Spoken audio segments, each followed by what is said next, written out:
In Washington, the wreckage of the American Airlines flight that crashed on Wednesday could be pulled out of the Potomac River as soon as today. Crews recovered 11 more bodies over the weekend as officials revealed new details from the investigation. Yesterday, the focus was on the people who died, and Kris Van Cleave has the story. Under a massive police escort, the families of the 67 people killed in Wednesday's midair collision gathered within sight of the wreckage just off one of the runways at Washington's Reagan National Airport Sunday. I was hoping he was on another flight, but when we put all the pieces together, it was obvious that it was him. Tim Lilly's son Sam was the co-pilot on Flight 5342.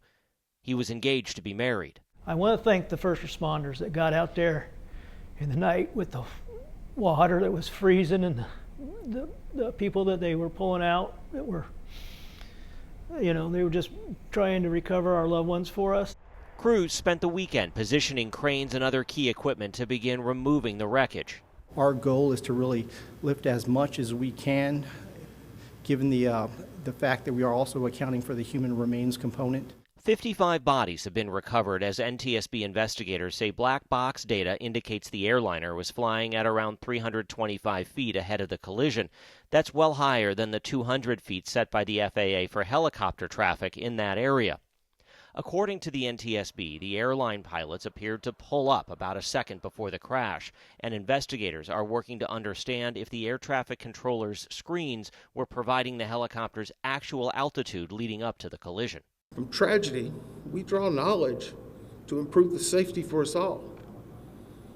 That's what we're doing right now. We're dealing with tragedy, but we need to improve safety. The Army has now identified all 3 helicopter crew members, including Captain Rebecca Lobach, as we learn more about their training mission. These were 2 experienced, qualified pilots to fly in this local area. This is something they've done many times before, and they were simply out flying a training mission that's required to reevaluate, just like every Army pilot does on an annual basis. You get reevaluated, re-signed off to fly in your local area. That helicopter had 2 pilots and a crew chief on board. The airspace around the airport has now been closed to helicopters, and we've learned there were 5 people in the airport control tower Wednesday night. That includes 2 controllers that CBS News has learned were doing multiple jobs. Tony? Kris, thank you very much.